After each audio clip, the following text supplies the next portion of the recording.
My name's Daniel Ritsema. I'm the co-founder and managing director of Crane's Drinks. Crane Cider is the fastest growing cider company in the UK.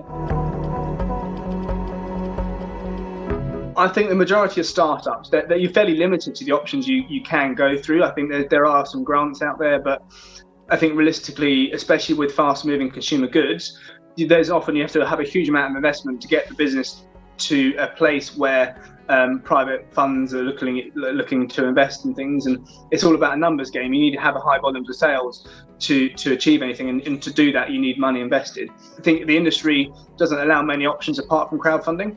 I think most companies that are similar to us have crowdfunded, or they've known high net worth individuals that have invested themselves. If you haven't got that option, then crowdfunding is probably one of the only options you do have.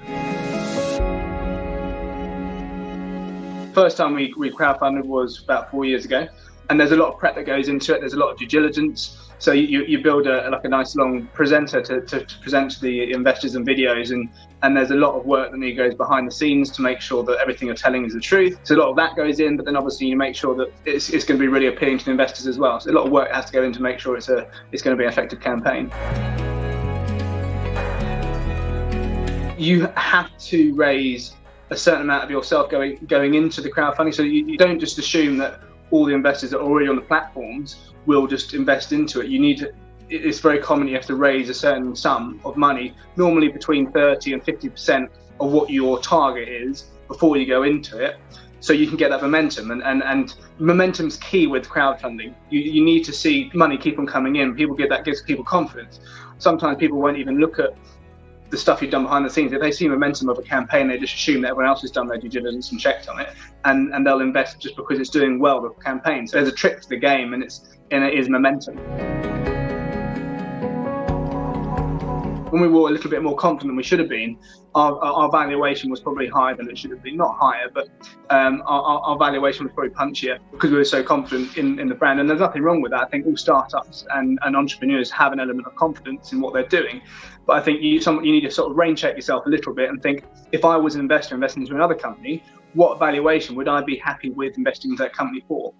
Because often if you're really confident in your company, you're going to put the valuation higher, and it's going to put off investors. So I think sometimes it's a case of like having a quick look from an outsider's point of view and making sure your valuation is appealing to someone and it's going to force them to invest. If you're smaller than 2 years old, SEIS is obviously very appealing. Investors get 50% tax relief, which is great. It's very appealing and it takes a lot of risk out for them. But there's also, if the business ends up failing, then they get some money back again. So SEIS is just amazing for investors to take risks. This is more of a personal experience we've had. I think some people, when you're a small business, you feel like you need to hide how small you are and how things are just done by yourself. You feel like you need to deceive people to make it appear bigger and a better opportunity than it actually is. Whereas one thing, we've always tried to be very honest and open about where the business is at and how things are. And investors find that quite refreshing.